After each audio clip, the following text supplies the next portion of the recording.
மாய்க்கு நாங்க தற்காலிகமா நிப்பாட்டி வச்சிருக்கிறோம். அதை சொல்லியிருந்தா கூட பரவாயில்ல. அதை இன்னொரு வார்த்தை, இவங்க 2 தொகுதியில் டெபாசிட் இழந்துட்டாங்க.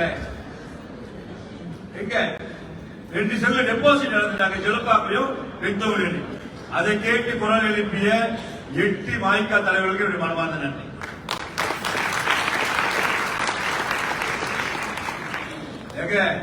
நாங்க நாடு முழுக்க உழைச்ச கட்சிங்க. நாங்க போட்டி போடுற தொகுதி இல்ல, நாங்க போட்டி போடாத தொகுதியில கூட போய் இந்தியாவில் நடந்து பார்த்தோம். நீங்க எங்க இருக்கிறீங்க? ஒரு பெரிய சீன கடையில ஒரு ஓரத்தில் ஸ்டோர் எடுத்து தங்கி இருக்கிறீங்க. நான் பேசுற டிஎம்பி காரங்களா கேட்கிறேன், நீ எப்படி ஜெயிச்ச? நாங்க இந்த நாட்டுடைய முக்கியமான மக்கள் மலாய்க்காரர்கள் இருக்கிற தொகுதியில் ஜெயிச்சவங்க. நீ ஜெயிக்கலாம். எங்கெல்லாம் சீனர்கள் இருக்காங்களோ அவங்க டிஎம்பி தான் போடுவாங்க தெரிஞ்சுக்கிட்டு சீனர்கள் அதிகமான ஒரு இடத்துல போய் போட்டி போட்டு தைரியம் இருந்தா அடுத்த தேர்தலில் சீனர்கள் இருக்கிற நிலையை வந்து மலைக்காரத்தை போட்டி போடுங்க.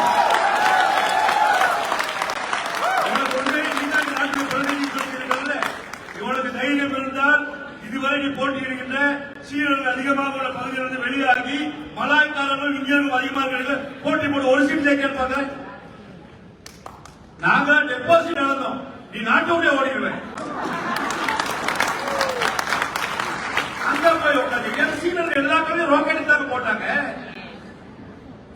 குறைஞ்சது 40% சீனர்கள் இருக்கிறத போய் போட்டி போட்டு நீ இந்தியர்கள் பிரதிநிதி. நாங்கள் வீரத்தோடு இந்த நாட்டுடைய மலாய்க்காரர்கள் இந்தியர்கள் பகுதியில் போட்டி போட்டோம். வெற்றியோ தோல்வியோ அடுத்த தேர்தலில் உண்மையிலே சவாலை ஏற்றுக்கொள்வதற்கு இவர்கள் தயாராக இருந்தால் ஒட்டுமொத்த மலேசியர்களும் உங்களை ஏற்றுக்கொள்கின்றார்கள் என்பதை நிரூபிக்க முடிஞ்சா மலைக்காரர்கள் போட்டி போடுவாரு. நாங்க போட்டி போடலாம் மலே மெஜாரிட்டி உள்ள ஏரியாலங்க. காலங்காலமா அவ்வளவு ஒரு நம்பிக்கை இருந்தோம். மலாய்க்காரர்கள் அவ்வளவு விட்டு ஓடிட்டாங்க. அதுக்கு நாங்க என்ன செய்யணும்? அதனால நாக்கு இருக்கிறது கண்டுக்கவே பேசணும். ஒரே அரசாங்கத்தில் இருக்கும், ஒரே அரசாங்கத்தில் இருக்கும், பொறுப்பாளோடு ஆதரிக்கிறோம்.